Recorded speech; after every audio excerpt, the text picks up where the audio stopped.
Hey, beautiful soul. Welcome to The Cosmic Catch-Up. I'm Corri. And I'm Dana. We're real-life sisters who said no thanks to the 9-to-5 grind and yes, please, to the stars, spirit, and soul-led living. Around here, we're talking ascension, astrology, human design, sound healing, and the messy magic of waking up. So if you've ever thought, there's got to be more than this, you're our people. Two sisters, deep talks, whole lot of magic. Let's catch up.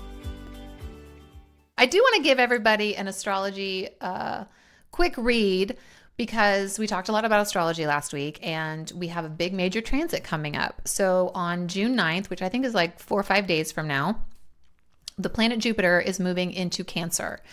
So Jupiter spends about a year in each sign, and it's been for the last year in Gemini. And lots of Gemini themes. We can talk about that later because that's over.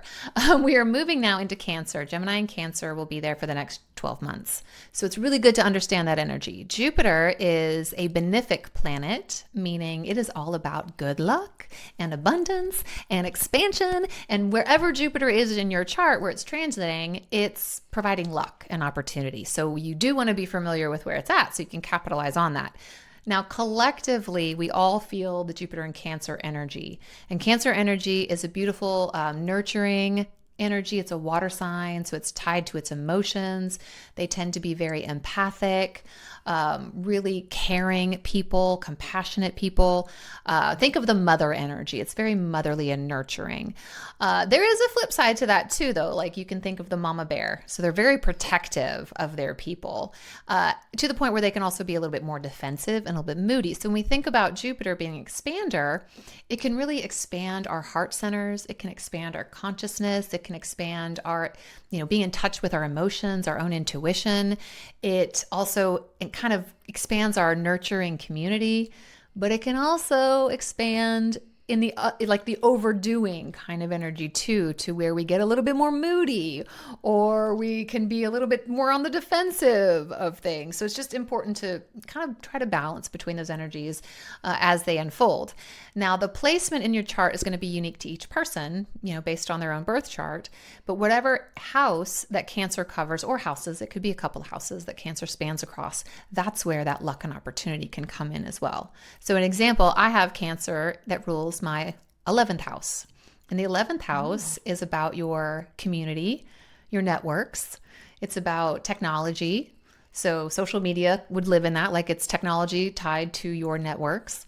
It's also the house of your big dreams. So not your sleep time dreams, but the dreams that you have for your life, whether that's I want a boat or I want a family compound. It can be anything. So Jupiter is going to be expanding that space in my chart specifically of like, maybe I need to make my dreams bigger. Maybe I'm thinking too small. Yeah, what a fun place to have it. Every house is great to place it. So you, for instance, have Cancer that spans 2 houses. So it starts in your 3rd house and moves into your 4th house. So that 3rd house, at least for the, several months, it's going to be expanding your communication, expanding your teaching opportunities. These are all potentials, right? We're just going to sit back and observe and see how they actually manifest. But the possibility and the potential is there for speaking engagements, for teaching opportunities, for new learnings. Like you could be learning a lot, expanding your mind in some way. This is also a house. 3rd house is for short-term travel. So whether there's lots of like quick domestic trips or weekend travel or, trips in general, this is also about your neighborhood. So maybe expanding what you consider to be your environment, your neighborhood. So lots of cool opportunities. Like I said, like every house has its own specific meaning and area in your life. So there's no bad place for Jupiter to be, quite honestly, because again, it's a planet of luck. I love that. Oh, how exciting. Very exciting. Coming up. We're a couple of days away and we might already be feeling some of that bigger energy. So I wanted to give everybody a heads up because it's a beautiful experience. I love that. But I think it's also important, to your point, is to be mindful of the opposite. Yeah. And so if you're seeing it, recognize what's going on. And if you're feeling it, recognize that too. Recognize that too. Try to find more ease in life. So I have a story for you. Great. I went and got my hair done today. Looks beautiful. Yes, I love it. So I'm probably going to touch and play with my hair this whole episode because I have a wonderful hairdresser. Shout out to Lindsay. I told her we were going to give her a shout out. She's like, don't do it, but kind of do it. So I'm like, totally going to kind of do it. So in chatting with Lindsay, because, I've she's been doing my hair for years and years and years. And then you and your family have started going to her for a long time now too. She just commented to me. She's like, your sister looks so good. She is like, looks so much younger. Wow. And like happier. And she's like, and she never looked bad, but, and you know, Lindsay, like she never looked bad, but like, I don't know, that other job, she just kind of was like haggard. Oh, wow.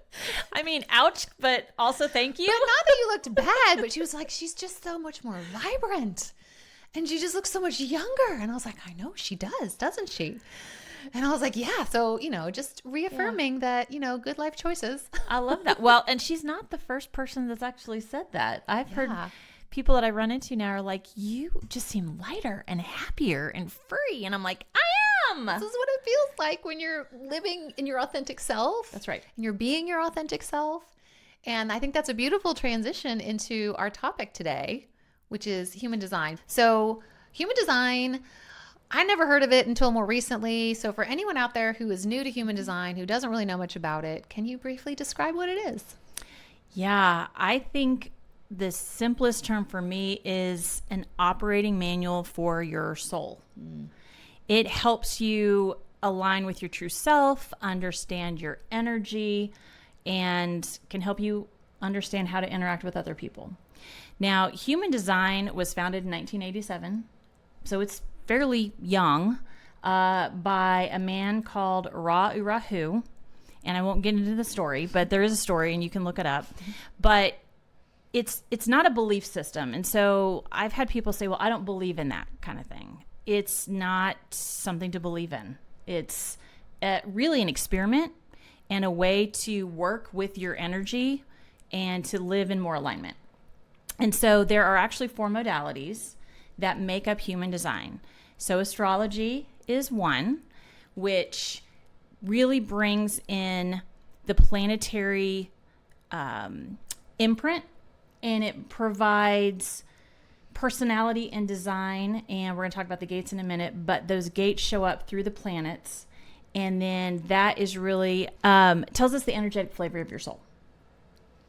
Then you have the I Ching, which is 64 hexagrams, but in human design, it's 64 gates.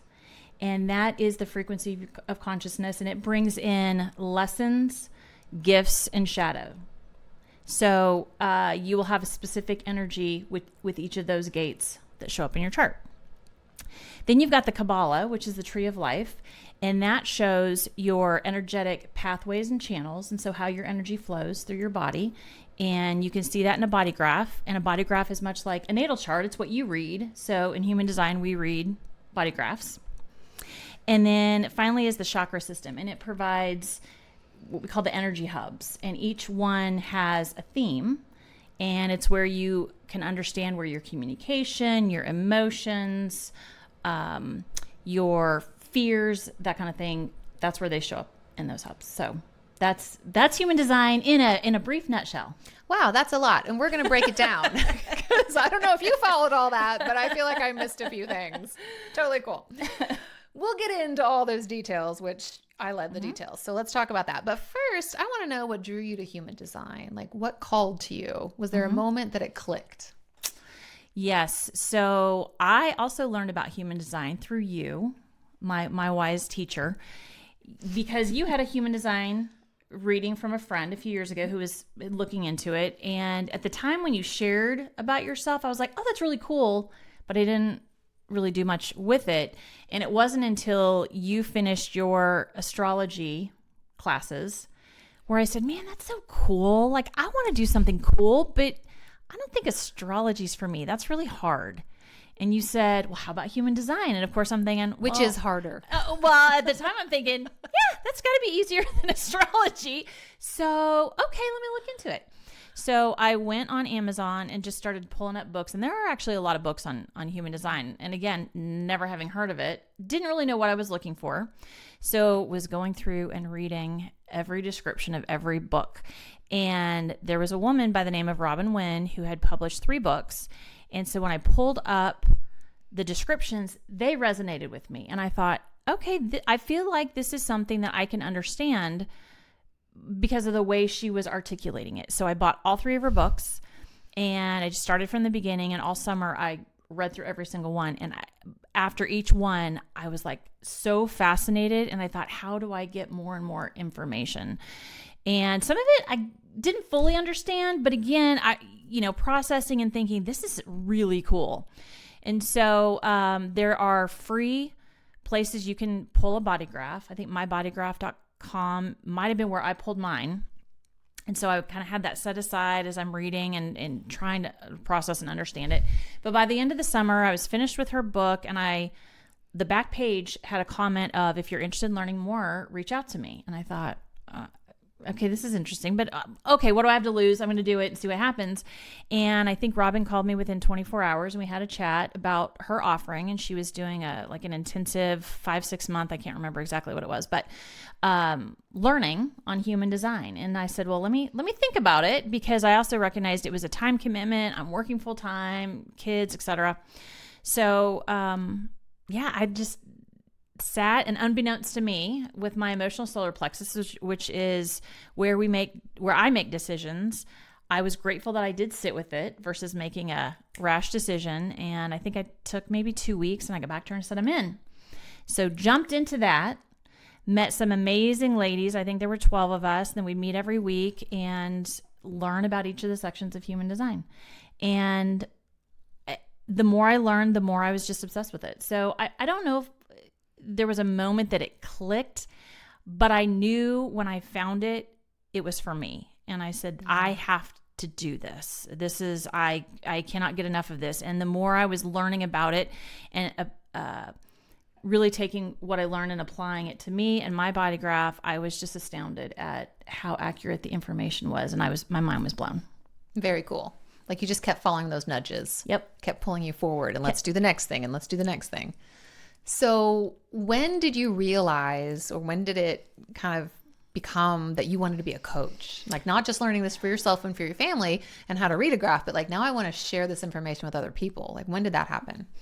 Well, I knew years ago that coaching was my path, even though I was working full-time in corporate America, but I was using coaching skills through my job. I've had a multitude of teams throughout my tenure, and so was leaning into coaching in various ways at work. And so coaching just came naturally to me. And I said, one of these days I've got to do this full time. I don't know when, or I don't know how, but that's what I'm going to do. And I took courses online, but I'm a little bit unique in that I use more intuition in my coaching, as well as, just feeling into what the individuals need. And so when I learned about human design, I thought it paired perfectly with my coaching practice. And the level of information you can get and to be deep just on yourself, I thought people have to know this. They have to understand this, because in corporate America, we take a lot of personality assessments, Myers-Briggs, DISC, whatever, you name it. And so people love it, right? They're like, oh, I'm this about me and that about me. The problem is that you take those quizzes through conditioning. And so with human design, you don't take a test. It just is. It's who you are. And so when you start reading it and looking at it, you're kind of shocked at how well it pegs you. And so for people to be able to know this about themselves, and we'll talk more about type, strategy, and authority, but those 3 alone can be transformative in your life and how you can move with more ease and flow in your world. And then the more you know about other people, the easier it gets for that too. So I just said, I have to do it. I love that. I can attest to taking 1,000 different assessments in corporate America. And when they say, oh, take it once and it's not going to change. Oh, it changed every single time for me. Mine as well. I took some Myers-Briggs a few times, and it was different pretty much every time. Every time. And I love that and appreciate that about human design as well as astrology. It's just your birth information. It just is. There's no question I have to answer. There's no mood that I have to be in. No conditioning affecting it, which is a super cool and beautiful thing. So you've touched on that type, strategy, and authority. Let's talk about breaking those components down and helping us all understand, what does that mean? Yeah, so I would say when you're doing a session, there's probably 7 main elements that are going to show up in a session. So I'm going to cover those. There are more, but some of them are a little less known, or you might not get into them just based on the time, because one session can easily be 90 minutes to 2 hours. And so the first is type, and that is really your energy and how you use it. So it's going to tell you how to interact with life and interact with others. And there are 5 types. The first type is a manifestor, and they are roughly 8% of the population. And they are here to initiate, to start things. They spark movement. They spark movement. They truly initiate and then hand it off. The generator is 37% of the population. Those are more of our hustlers. They are here to create, build, and master what they love. And the key is to master what they love, because if they are hustling and constantly moving to things that don't light them up, they're going to burn out. That feels like the grind. When I'm doing things that I don't love, it feels like a hard grind. That's right. Okay. And so there's another type of generator. It's the manifesting generator, and they're roughly 33% of the population. So the generator types make up 70% of the total population. And I want to touch on that in a minute. But the manifesting generator is really here to do a lot of things, and they move quickly. But they can also trip over some things because they're moving quickly. But they are essentially a combination of the manifestor and the generator. And so they initiate and they go and create and build, which is amazing. So it's a little bit like a superpower.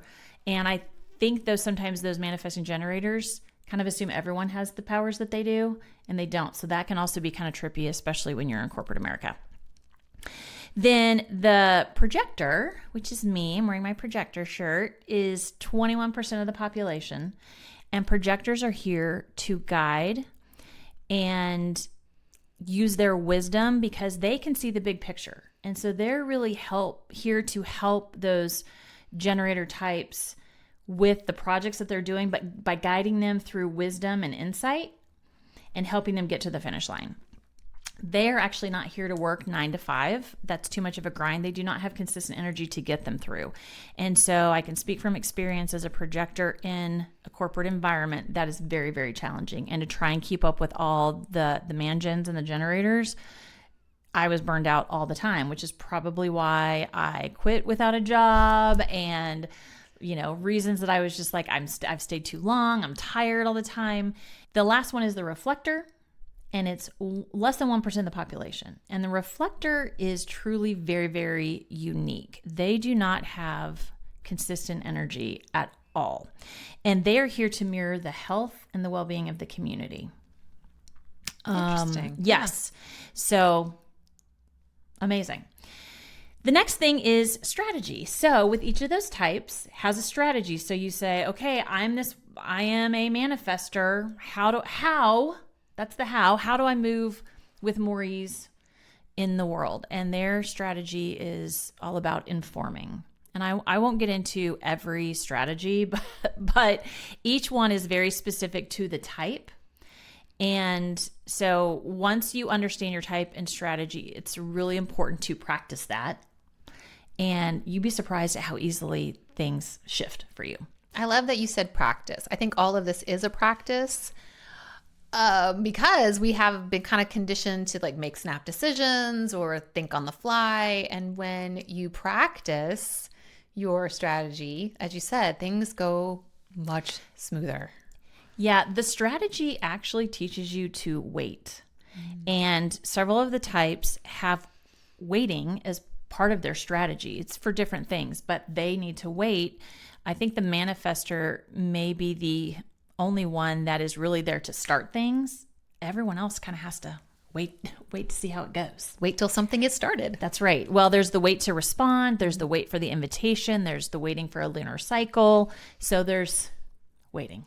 And we as a society do not know or want to wait. We don't know how, but I think that's all shifting. And so it's a beautiful time for human design to come to the surface and more people to understand that it's not about go, go, go, go, go. But man, life is way better when you just sit and wait. Just sit and wait if that's your type. That's right. And especially for generators, when you wait to respond, things are coming at you all the time and you don't even know that they're coming at you because you're wanting to just go. But when you wait, the right things come to you and then you can respond to those things, and man, it's amazing. Okay, let's see. Where am I at? Checking my notes. Okay, so then authority is how you make decisions. And I would say there's roughly 7 different types of authority, and there's a hierarchical order to that authority. A lot of people think you make decisions from your head, and that is absolutely incorrect. False, because we are conditioned to believe that we have to make decisions through logic, and your head's actually a pressure center. And so I don't think you want to make decisions under pressure. I don't. And I know my whole life, because I'm very in my head a lot, I made a lot of decisions from that. And I can tell you, I don't think they went very well. Oh, yeah. When I'm in my logic, like logic says do this, it never works out that great for me. That's right. And generators, I think specifically, but every type has a problem with saying yes to things when they feel like, oh, I probably should do that, or I was invited, so I should go. But their strategy is really, again, to respond to what lights them up. And if their gut's saying no, don't override that with logic and say, I need to go do this, because you're inevitably not going to have a good time. Yeah, like the I'm supposed to always comes up. And I'm like, no, you're not supposed to do anything. So do what you like. That's right. And then I would say, too, society has also conditioned us to hustle. And so we talk about that hustling mindset, especially in corporate America. And when you're hustling or pushing yourself, again, the head gets in the way and you are likely making decisions that are not in your best interest or alignment with you. So it makes a lot of sense. Authority is very, very important. Yeah. Okay, profile. I love the profile, and I don't know if people talk enough about it. The profile, there's 12 profiles. And the profile is what we call the soul's role. Ooh. It's I like a soul roll. It's basically how you learn and how you teach.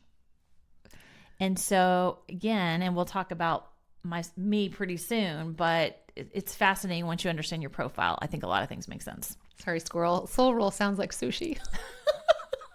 You're not going to eat it. No. It's the costume of your soul. How about that? Ooh, even better. I like. We talk about being the main character of your story. Well, the profile is the costume. I love a good dress up. Perfect. So then the gates and the channels are themes and traits, or how the energy shows up. Could be gifts and lessons that you're here to learn. And then, hold on, let me see, what else have I got? Oh, centers. And we've talked about that a little bit already. The energy hubs. And so they have specific themes. And I already mentioned communication. So there are 9 centers. And so there's a theme with each of those. And within those centers, you've got 2 pressure centers. You've got a couple of awareness centers. You've got 4 motors. And motors are really how we get our energy and go. And so, again, it's also really interesting to see who has what motor, because there's also a flavor then of how that energy comes to life and you get stuff done. So for me, for example, the will center is like by sheer, when you hear people say, I'm getting it done by sheer will, that is me, and one of my motors is just getting stuff done by sheer will. So if you think, okay, how does a projector work in an environment of the hustle and bustle with all the generators and the grind? It was through sheer will for me. Dang. And I don't have constant energy like the generator types do. So that was something really important and kind of aha for me, and why I was always feeling burned out. So anyway, that's a side note. We like side notes. And then I want to just mention the incarnation cross. Okay. And this one's really kind of tough because of the way incarnation crosses are worded. It can be overwhelming and you're kind of like, I don't know what to do with this. But the incarnation cross is made up of 4 gates. It is both your design and personality, sun and earth. And in the mandala, when you look at where those gates are placed, it makes a cross. That's why it's called the incarnation cross. But it's really about your life's theme and purpose. Very cool. I think there's a lot of people out there right now searching for their purpose. So I this agree. would be an incredible tool to help identify what that might be. Well, and I'll give you an example of that as we talk about who I am in my human design, and hopefully it'll give you a flavor of what that could look like for someone else. I love it. We'll get to that in a minute. Mm-hmm. I do want to kind of circle back a little bit to that type, strategy, and authority, and share with us how significant that is. Like how important is that for people to know? Well, and I think I really just mentioned it when I talked about strategy and authority. If you understand and know those things and practice those things, your life, I fully believe and feel very confident, will get a lot easier. Because what we find is we actually have a lot of resistance because we're doing things that are against what our human nature is, depending on your type. And so you're constantly doing this and you don't even know it. And once you open that up by following your strategy and listening to your authority, you don't feel that resistance anymore. And it's kind of like this, I can breathe. And things seem to flow and move a lot easier than perhaps they felt in the past. And so we always say, start with those three: understand your type, practice your strategy, and your authority, and you're winning at the game of life. I mean, that's incredible. And I can give my own personal testimonial to this as I've been practicing my type, strategy, and authority. And it does make things so much easier. So I'm a generator. I think we've said that. And I have to wait to respond. So that alone was so freeing in that, you mean I don't have to go find all of this stuff. And in my natural state, and even with my astrology, I don't really start things. Like, I'm not an initiator. I'm definitely not a manifestor. I'm not an initiator. Even this podcast, you were like, let's do this. I was like, that sounds great. My gut says, lights up and says, yes, this will be fun. And then you got things going for me more than anything else. You're like, okay, here's some name options. Respond to these names. I was like, oh, I like this one. I don't like that one. And you were like, here, respond to this. Like, you were serving everything up to me. And I'm like, oh, we're going to do this. Okay. And it felt really good, but I didn't have to go out and make it happen. It came to me. Well, and I think you bring up a really good point, which is the generator types. When I say generator types, I mean the man-gens and generators need something to respond to, which yes and no questions are the best thing to ask them. When you ask open-ended questions, they kind of go, I don't know. And so when you know that, I knew I had to give you choices, and you could pick from those. For projectors and manifestors, we like open-ended. Mm. So what's on your mind today? And I could probably spend an hour telling you what's on my mind. You may go, give me something specific. About what? About what? And then I'd have to say, well, tell me specifically about what you're doing today. You could probably do that. But even then, it's just hard to do open-ended. So I think that's a great example of how I was leaning into your design in order to get the answers that I needed. And working in an office setting, like I did for 23 years, they're always looking to you to start something or come to a brainstorm. What are your ideas? And if you ask me an open-ended question, my brain goes blank and I got nothing for you. So I always felt like I was broken in some way, like maybe I'm not right for this job, or I'm not doing it right, or what's wrong with me. And then having that understanding of just the type, strategy, and authority, I was like, oh my God, I'm not doing it wrong. That's not how I'm designed to be. And I'm living in this false sense of that's the not me version. And no wonder this is so hard and doesn't feel right. And it was completely liberating and completely freeing to say, oh, yeah, that's not me. That's not how I operate. Don't bring me to your brainstorm. Come to me after your brainstorm and give me options. And then I'll tell you where to go with it and how to make it better. But don't just open up and say, what do you think? I think that's a really great example, especially in corporate America, because even though you guys are doers as the generator types, it would be amazing if you got all the manifestors together and they did the brainstorm. Yes. And manifesting generator can do that too, because they can initiate, but put all those folks in a room and then come back to the generators and give you choices. You could get things going. And then you bring in the projectors and we're going to tell you, okay, this is how you get that done. You're going to pick this thing and then here's the plan to go forward. And we're going to guide that all the way through. I mean, what a different world corporate America would be if they would leverage everyone's human design to maximize their capabilities. And what they're here to authentically do. That's right. And I just felt so empowered by that. And I was like, cool, I'm not going to do that. I'm not going to worry about that because that's not how I'm designed to be. So, and there's so much more, so many other layers that I've learned about myself through this. I can't say it enough, but it has really helped me step into who I am and be appreciative of that and not think that I'm the problem. I think a lot of people do, you nailed it, think that they're broken or they're not good enough. And that's absolutely not the case at all. They're just being put in a situation that they're not designed to work through. Flourish in. That's right. They're not put in their best place. That's right. Incredible. Okay. So let's talk about your design. Tell us more about your human design. So I introduced myself in the first episode as a 1-3 emotional projector. So we're going to break that down. And we're going to start at the end, the projector, which I've talked a lot about. So I don't think I need to go over that. You're the guide. Again, guide, see patterns, efficiencies. The one thing I didn't mention, though, is projectors need space and they need rest. And that's really important. And especially when you're in corporate America and you're around all the other energies, because what happens is just like with any energy, when it comes together, we're all like magnets, and we vibe off of other people's. And so I'm also being inundated with other people's energy. So that can be trying as well. And so I have to go away and get some rest to be my best self. So for all of our projector friends, we have to respect their need for space and rest. That's right. And I think I won't even go into it. My husband is always like, why do you want to be alone? I'm a projector and I need my time. I need to refuel. And that's being alone. I love it. I mentioned we're not really here to work 9 to 5. That's really, really hard for projectors. And I've seen a lot of people, burnout happens for all types, right? Especially if you're not following your design. But specifically, I can speak to projector. I think, again, it was just that constant pushing. I felt with every job I was in, I was just burning out really fast.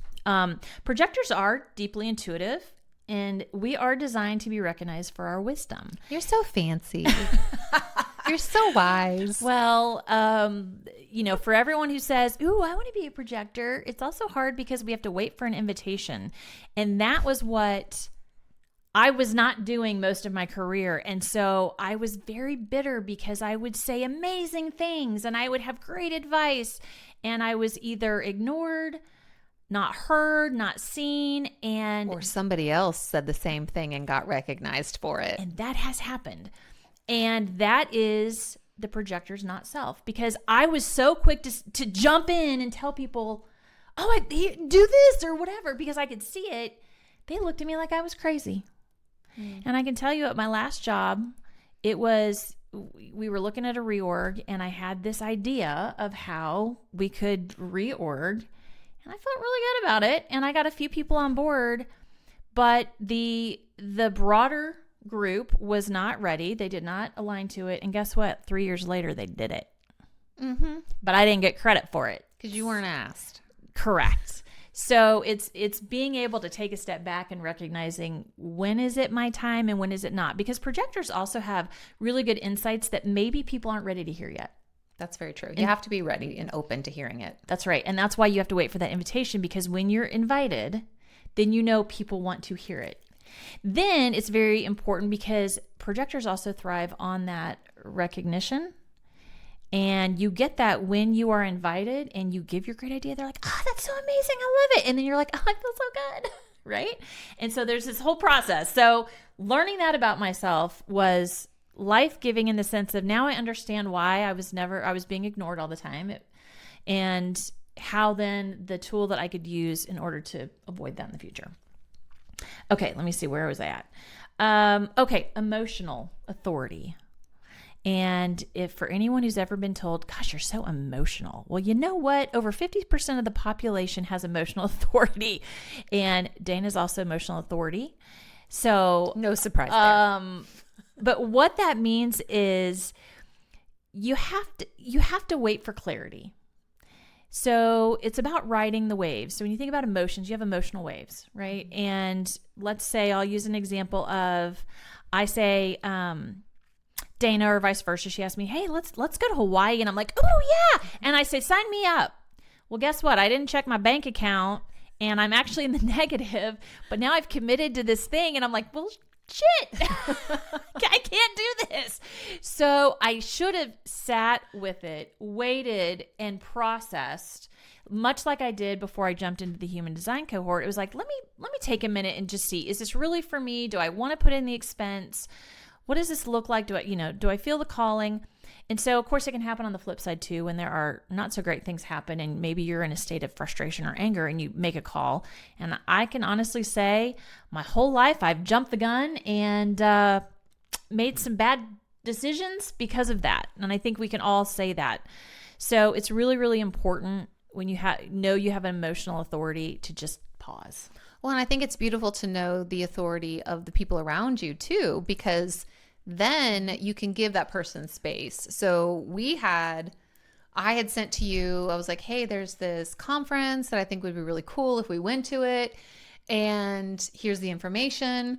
And you said, great, let me think about it. And I'm like, cool, I don't need to know right now. I sent it with enough time in advance that knowing that you needed a moment to ride your emotional wave before you committed, I could give you that time. I didn't say, you need to decide right now. I need to know tomorrow.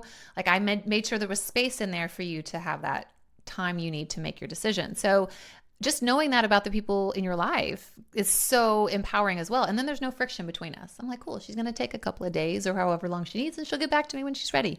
Yeah, I think that's really important. Don't hit people up last minute with a big decision and expect them to be able to make it accurately, or they may back out. You just have to be prepared for that. It's 50% of the population, like you said. So 50 shot that maybe the person you're with has an emotional authority. That's right. Okay, so let's talk about profile. I mentioned that earlier. And so my profile is a 1-3. And so the 1 is all about investigating and researching. And I definitely come by that honestly. And it's on our conscious side. So this is something I knew about myself my whole life. If there was a hypothesis, I wanted to prove or disprove it. I dug into the research and sometimes went down rabbit holes. And that's part of the problem with a 1, is that we can get too into it and we don't know when enough is enough. And we need that information to feel a solid foundation. And so that's really, really important for a 1. The 3 is really about trial and error. And those that have 6 profile lines also experience this, as you well know. And so my whole life, anytime I trip up and do something wrong, I thought, oh man, I can't believe I made this mistake. And, berate myself, when in fact, for 3s and 6s, it's not about mistakes. It's actually about data. The more information you collect, the more you learn about yourself. And so with the 1-3, I'm here to research deeply and to embody all of the things that I've learned through that 3 so that I can teach others.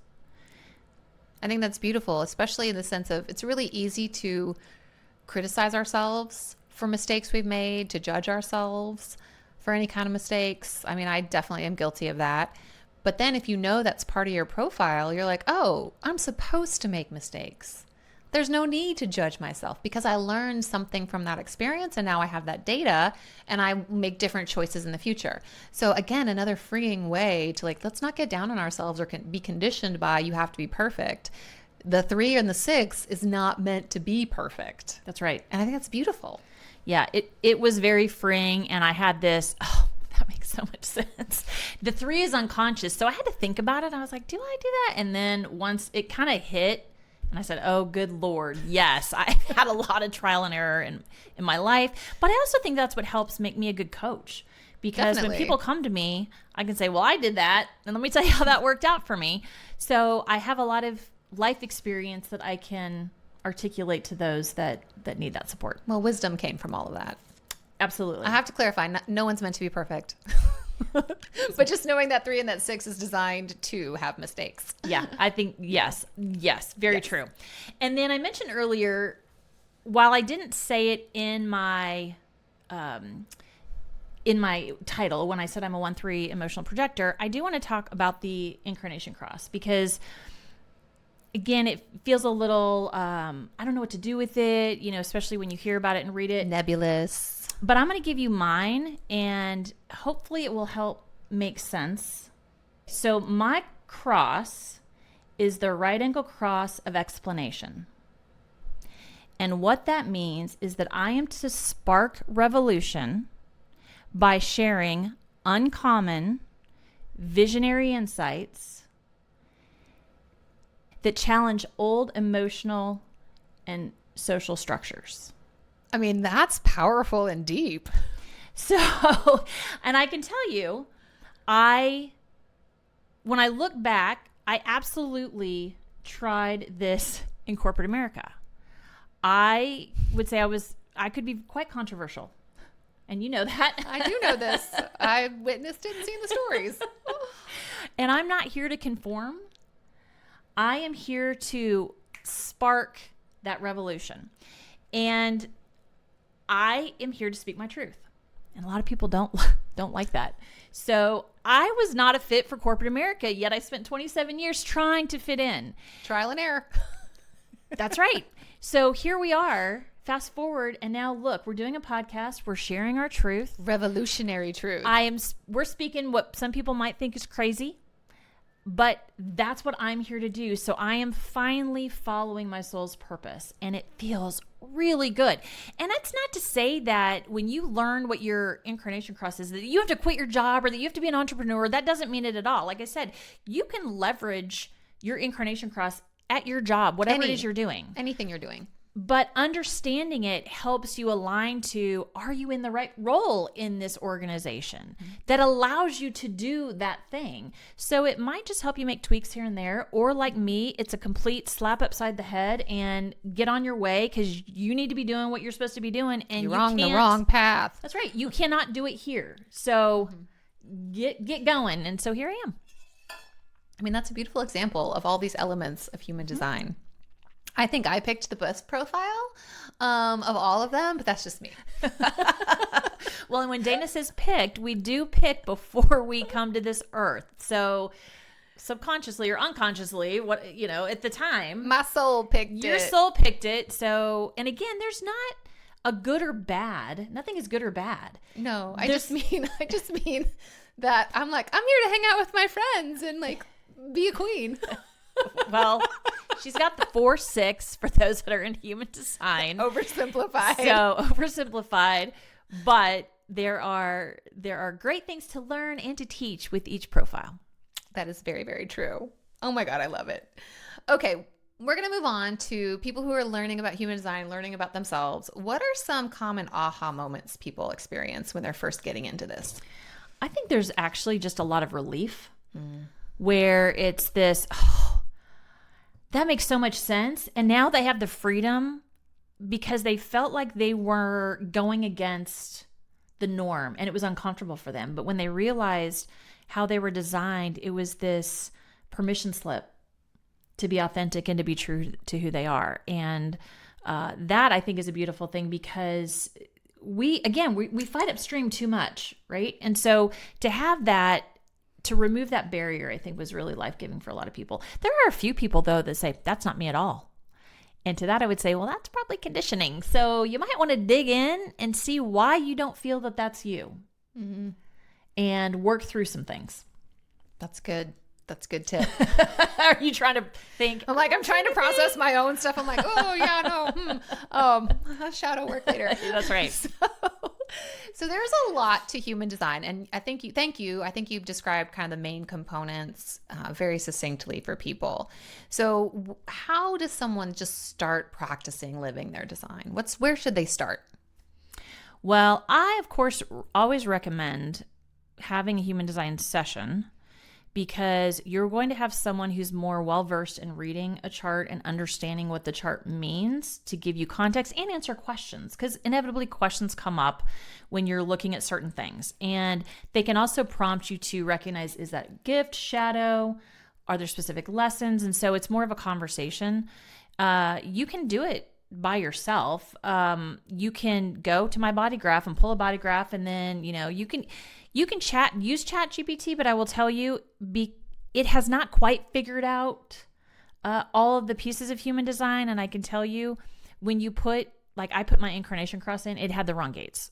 So be careful. You have to be very, very explicit when you're using Chat GPT for that. So just be mindful. but you can absolutely do that. There are amazing coaches and teachers out there. Like I said, Robin Wynn is fantastic. She offers classes, and we'll put these folks in the show notes. But Emma Dunwoody is someone that I absolutely adore and enjoy listening to her. She has a podcast. She's at emmadunwoody.com, and she offers online courses as well. And then Dr. Karen Curry Parker is quantumhumandesign.com. She's got books as well. And so everyone has a little bit different flavor, which I love because you get to see slightly different perspectives. And by the way, there are a lot of others. I'm just throwing out the ones that I have specifically looked into. So you can read, you can go explore, you can use chat. But again, I would say my recommendation is always start with a session, and then you can go down rabbit holes from there. But at least you get a basic understanding of your chart. That's beautiful. And you're a fantastic reader, I will say. Thanks. So I'm sure that across the span of time that you're learning this and starting to talk about it with more people and knowing that it is a newer type of tool, what do you say to skeptics or people who are like, oh, that's super woo? So what would I say to skeptics? It's really not about believing. And as I mentioned before, it's about experimenting. So, for example, you may not believe in yoga, but when you do it, you see results. Ooh, that's a good analogy. So I'm sorry. I'm doing exercise lately, or I'm into Pilates. So you can do it, but you start to see results. So the same thing holds true. So have a session. It doesn't mean you have to believe it. There's nothing to believe. It's who you are. So you can either validate who you are and start practicing who you are, or not. That's up to you. But really, I don't know who doesn't want to feel better about themselves, move through life more easily, understand their energy and how it works. There's no downside. There really isn't. I think you used the phrase permission slip. I think that's a great thing. Not that we need permission, but sometimes we've been conditioned so much where we feel like we might. Absolutely. And to really understand the authentic you, what a gift. Yeah. Who wouldn't want that? I don't understand. Me either, but we're here because we're here. We've already bought the Kool-Aid. True. Okay, so tell us how studying human design, how learning what you learned, how has this changed or transformed the way you see yourself and the people in your life? Oh man, so differently.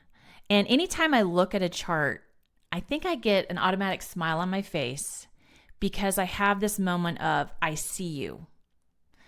To the other person, because looking at my own chart, I could finally look at myself and say, I see you and I love you. And, thinking about all the ways we berate or, punish ourselves, compare ourselves to other people. I'm not this or I'm not that.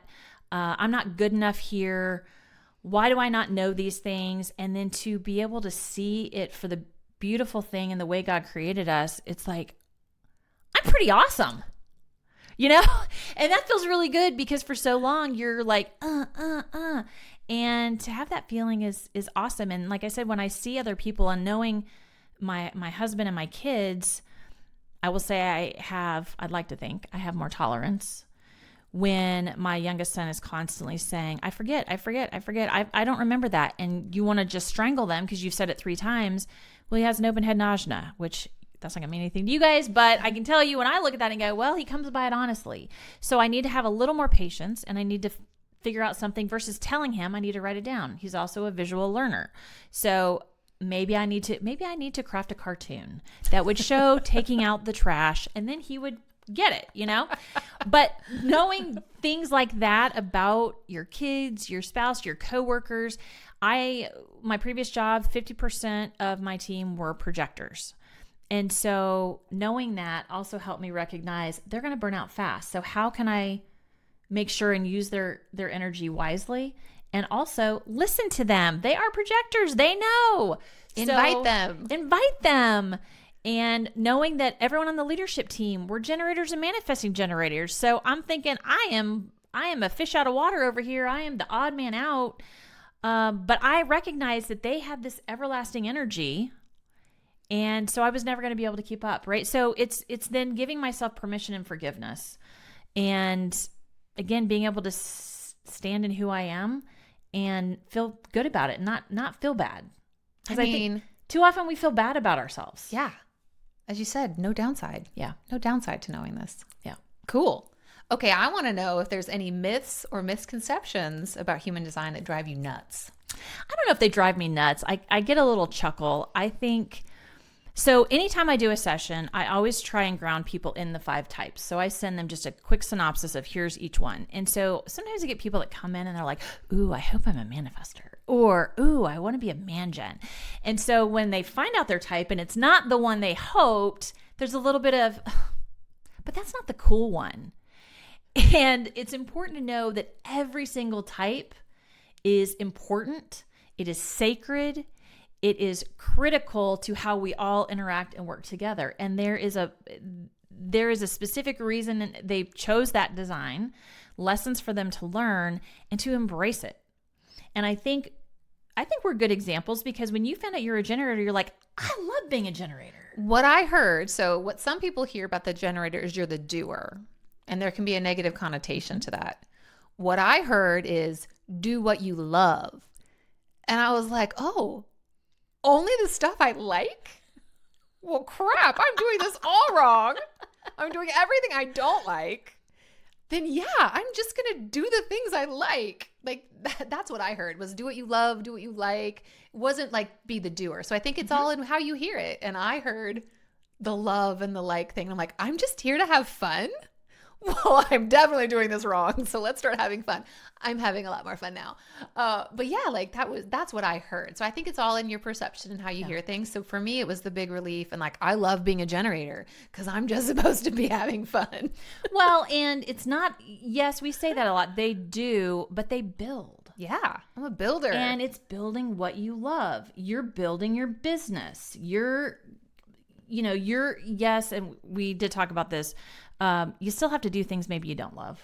Yeah, I mean, and I look at it this way is I have to clean my house. I don't love cleaning my house. In fact, I kind of hate it. But I love the end result of having a clean house. So that's my motivation to like, okay, it's time to clean the house. But I also schedule it for me because that works for me so that I don't have to clean the house all the time. I have like one day where I do the thing I don't love. And all the other days I do the things that I love. So yeah, I think it's all in how you hear it. And what I also loved about the generators, because, again, 70% of us out there, was that when we do what we love, we supply energy to everyone else. So again, that's not me having to do anything extra for you. That's not me trying to like be codependent and boost you up and do what you want me to do. Now I'm free to do what I want to do, and that's going to help you without me even trying. That's what I heard when I was a generator, and I'm like, it's the best. Yeah, well, and when I found out I was a projector, it made sense to me because I do love coaching and guiding and leading. So that felt really good. I will tell you, I don't sit around eating bonbons all day waiting to give someone guidance. I have to also clean my house. So projectors still do things, but it's not supposed to be consistent energy, like I said, 9 to 5. Our energy comes and goes. And so when you have that energy, you take action. And when you don't, you rest. Yeah. So you might clean one aspect or part of your house one day and then clean a different section another day because you ran out of energy. Honestly, that's exactly what I do. I'm like, today's my clean the bathroom day because we have 4 bathrooms. Then the next day's my vacuum day. So yes. Where you get it all, knock it out. I will knock it out in 3 hours. I'm going to do it all and be done, kind of thing. So again, knowing our energy types, that's how we can plan and manage our lives then around that. And you're like, cool, I'm going to baby step my house cleaning and I'm going to just knock it out. Well, and it's funny, not funny, but we talk about how'd you sleep? Dana is very consistent. I think you said 7 hours. 6 to 7. 6 to 7. And for generator types, they can absolutely go. I know someone who I think it's 4 hours, and I don't specifically know her type. I would absolutely guess she's a generator type. Our mom was the same way. She's a manifesting generator, and she could sleep 5 to 6 hours. And even today, yeah. And she's ready to go. As a projector or a manifester, like I can sleep 10 to 12 hours. I'm a little bit jealous of that, to be honest, but I physically can't do it. I'm awake. I don't be jealous because I feel like I've just lost time to do other things. I'm sleeping. So don't be surprised. So if you know someone who sleeps or can't sleep all the time, take teenagers out of it. Yeah. Because they're growing. They're growing. Their brains actually But as need more sleep. adults, if you can sleep 10 to 12 hours, you may be a projector. Yeah, easily, because I physically can't. Yeah. All right, I've loved this conversation. We're going to wind it down a little bit. With the listeners, what is the one thing you want them to take away from this conversation? So, I'm not going to give one thing. I'm going to give 3 things. Okay, we'll take 3. So, well, and we've talked a lot about them, but one is you're designed to live in alignment, not comparison. And comparison is the thief of joy. If you haven't heard that saying, it's so true. Human design is going to reveal the real you. And we've talked a lot about that over the course of the hour. It's all about you. And so knowing you, again, what a gift. There's no downside. And you can start working on yourself and working on those shadows. Stop trying to live like someone else. I love that. And we all do, and it's just natural because of the conditioning. But once you know who you are, you can live true to who you are. And I tell you what, it feels good to me. It feels amazing. We've already said this, but start with your type, strategy, and authority. And again, if you can, I'm not even saying master. If you can do those relatively well, you're already winning. Just practice. And again, deconditioning takes approximately 7 years. So if you start there, then, and I'm not saying wait 7 years, but if you start with those, then you're like, I've got my rhythm. I feel really good. You can go on to the next thing. You can dig into your profile. You can look at your gates, look at your incarnation cross. You don't have to start. I know it probably felt overwhelming for people when I'm going down the list of things. You don't have to start with all of those. If you start with the 3, you can ease your way into the others. And then leaning into that, human design is an experiment. It's not a rule book. You do not have to be perfect at it. You should not be perfect at it. But you should experiment and see what resonates with you, feel into it. Is that you or the not self? And we talk a lot about the not self. You mentioned that is just living out of alignment. And so it gives you opportunities to work on yourself. So those are the 3 things. I mean, that's beautiful. Thanks. That is pretty amazing. And you're amazing for doing it. Well, thank you. Can I close? Do you have any other questions? I don't have any other questions. What else would you like to share? Okay. I want to close with the benefits of a human design session. And Ooh, I told you that that's what I recommend to start with. I think it's radical self-awareness. And again, just seeing you for who you are. I think it's clarity in decision making. And again, we make decisions every day. So to have that clarity, I think is really important. Deconditioning and inner healing. And that's been an ongoing process. And in a future episode, hint, hint, Dana and I are going to talk about shadow work. And so that's been really, really important just to feel better about myself. And so human design is going to help you do that. You have deeper, healthier relationships. And we talked about our interactions, again, knowing the types that my family is and even my coworkers. And I got through a lot of people at work. And so I felt like I had a secret that a lot of people didn't have, which you did. I really wished I could have shared it. I wish people would have been open to hearing it but nobody asked. No, but knowing, and by the way, I got their permission. Yeah. To be clear, I didn't do this without their permission. You didn't steal their birth data. You do have to have your birth date, time, and location. And so I will say, if you're digging into this on your own, if you don't have your birth time, it does get tricky. There are a couple ways you can do things, but it just makes it harder because your type can change throughout the day depending on the time you were born. And so sometimes you just have to feel into it when you look at different types and go, yeah, that feels more like me than the other, but it can be tricky. And then finally, just align success and purpose.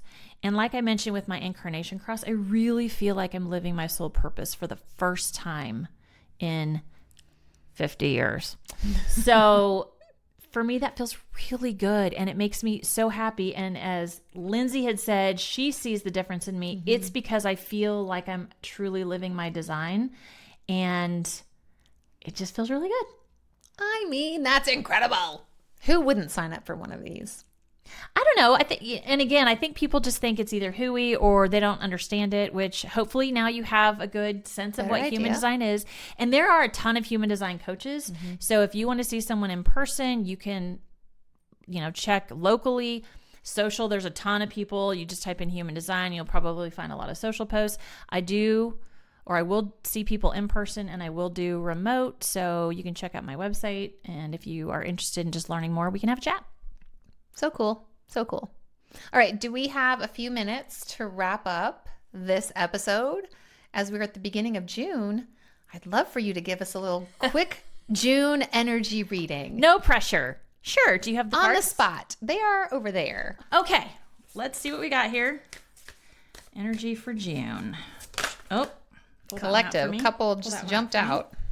I love that one already.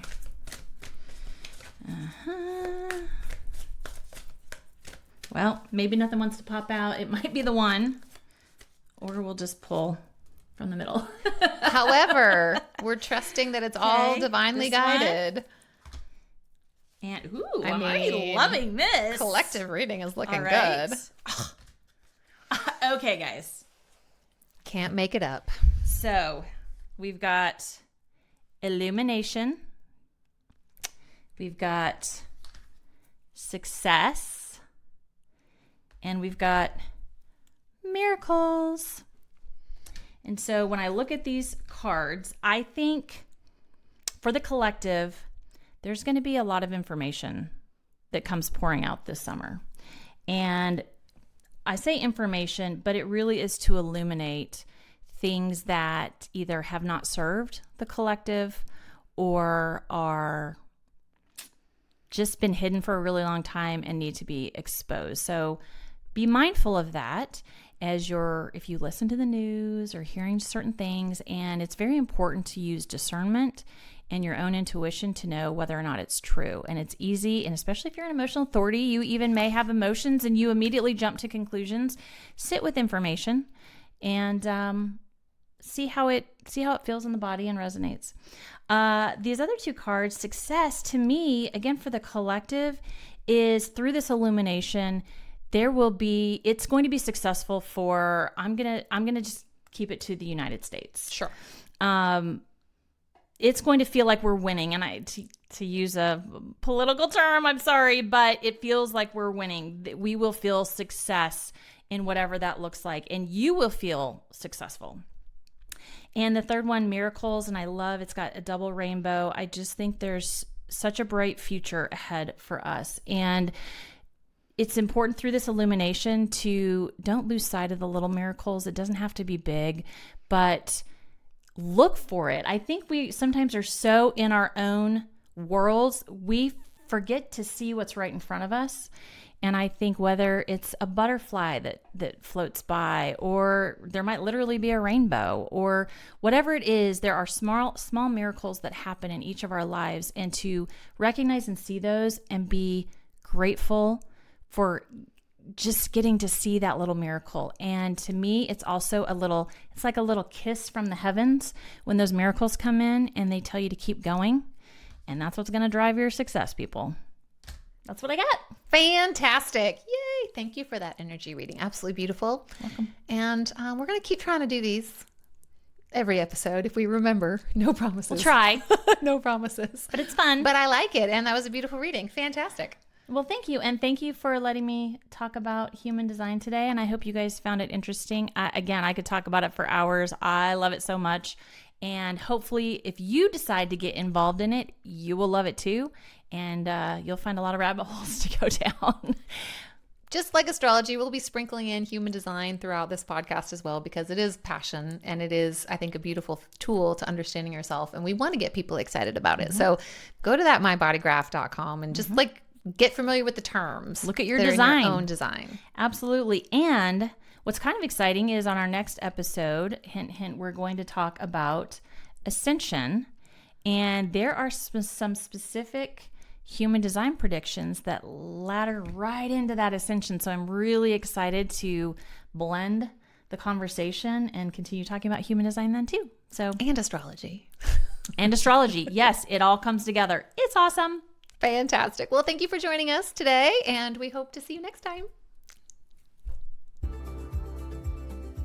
Thanks for catching up with us on the Cosmic Catch-Up. If today's episode sparked something in your soul, hit subscribe, leave a review, and share the magic with your fellow seekers. You can hang with us on Instagram at the Cosmic Catch-Up for behind-the-scenes updates and more cosmic goodness. And if you're feeling the call to go deeper, we offer personal guidance through our individual practices. All the details are in the show notes. And if it's aligned, we trust you'll feel it. Until next time, keep following the magic. The content we share reflects our personal experiences, insights, and opinions. We're not medical, legal, or financial professionals, and we encourage you to always do your own research, trust your intuition, and seek guidance from qualified experts when needed. Take what resonates and leave the rest. This journey is yours to explore.